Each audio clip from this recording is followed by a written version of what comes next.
तो सुनना, सूर्य को 3 अर्घ होते हैं। एक लाल चंदन का अर्घ कार्य की सिद्धि के लिए सूर्य नारायण को दिया जाता है। एक काली मिर्ची के पानी का अर्घ, जब आप कोई एग्जाम में बैठ रहे हैं, कोई परीक्षा में बैठ रहे हैं और आपको उसमें उत्तीर्णता चाहिए या मेरा ये काम सफल चाहिए या अदालत में केस चल रहा है उसको निपटाना है, तो काली मिर्ची के जल से सूर्य को अर्घ दी जाती है। तो उस जल के अर्घ से व्यक्ति का काम तुरंत 1.5 महीने के अंदर सफल हो जाता है।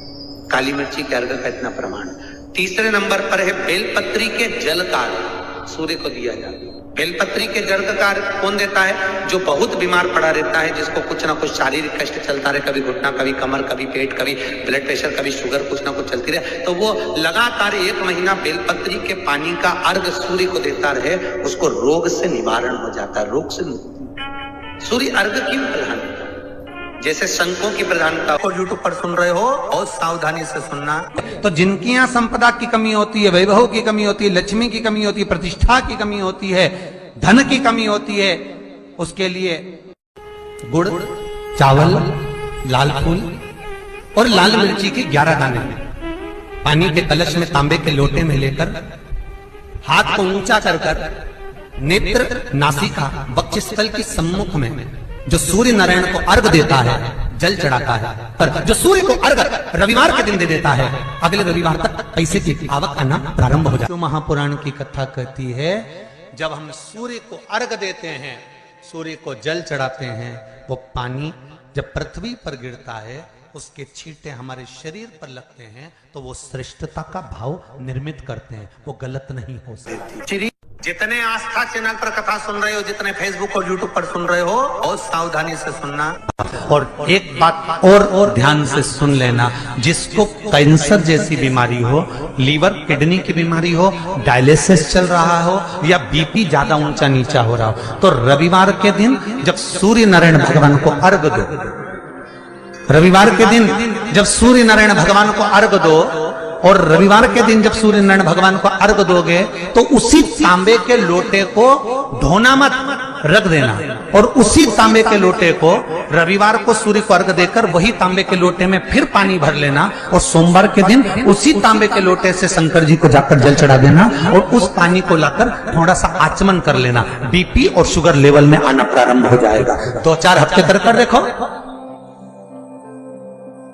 सूर्य नारायण भगवान को रविवार के दिन पूजा जाता है। वैसे तो नियम से रोज जल चढ़ना चाहिए, पर अगर बीपी शुगर वाले हैं, आप रोज जल चढ़ा रहे हो, तो रविवार सोमवार का ध्यान कर लेना। रविवार को चढ़ाए तो सोमवार को शिव जी को चढ़ाए, उसी तांबे के उसी पात्र से।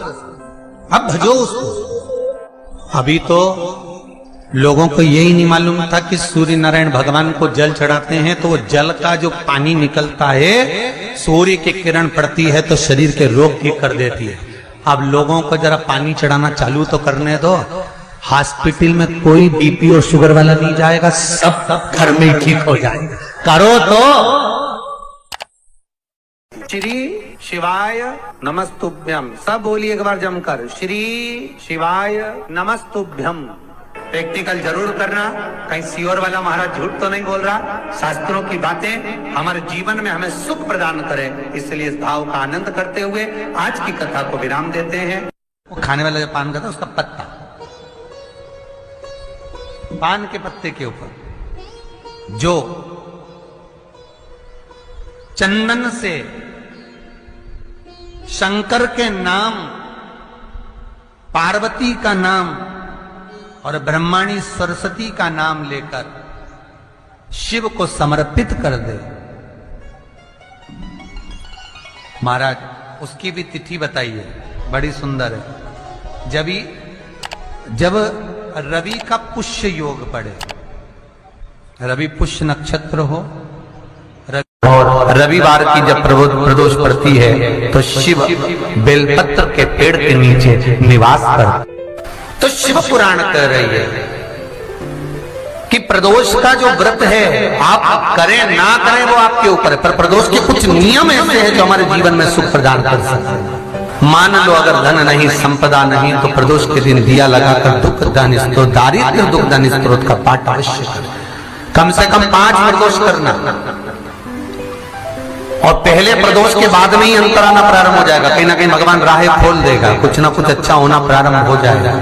तो छोड़ना नहीं कि अब मेरा काम होने लगा तो मैं छोड़ दूं, 5 पाठ तो पूरे करना ही तीसरा क्रम कहा गया।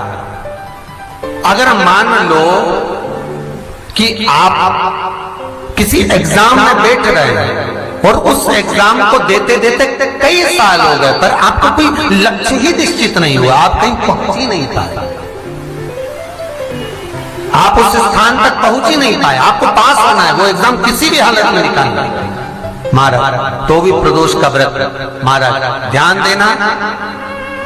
एक खाकर के पत्ते की पत्तल पर, जो पत्ते की पत्तल आती है पुराने समय में, उस पत्ते की पत्तल पर महाराज 7 बेलपत्र को डंडी मिलाकर रखना है।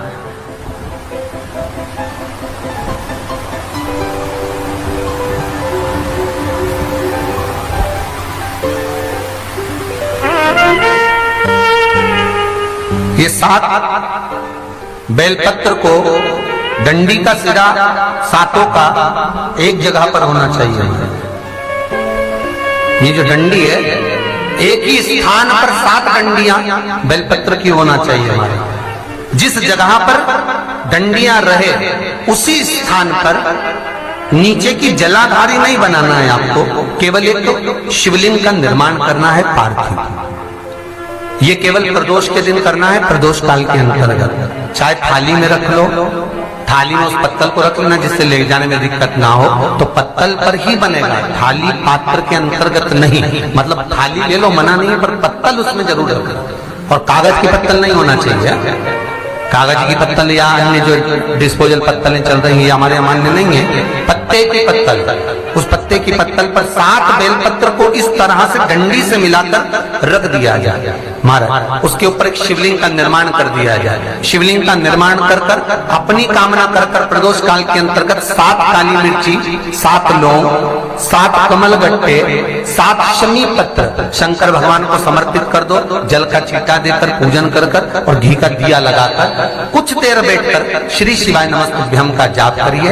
एक कमल गट्टा, एक लौंग, एक काली मिर्ची, एक शमी पत्र उसमें से उठा लीजिए अपनी कामना कर कर। जब विसर्जन करने जाएं तो एक बेलपत्र को भी उठाकर अपने पास में रख लें। एग्जाम देने के लिए जाएं तो अपने कमरे के परीक्षा जिसमें आप पढ़ाई करते थे उसी रूम में उसे कटोरी में खुला छोड़कर जाएं। माता को कहकर जाएं कि हम ये रख कर जाएं, और आते से एग्जाम देने जाएं तो उसको स्पर्श कर कर जाएं, वापिस आए तो स्पर्श करें।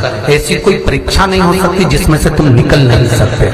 उत्तीर्ण हो गए ही, हार चुके हो तो एक प्रयास करिएगा, पर करना प्रदोष के दिन ही है। संध्या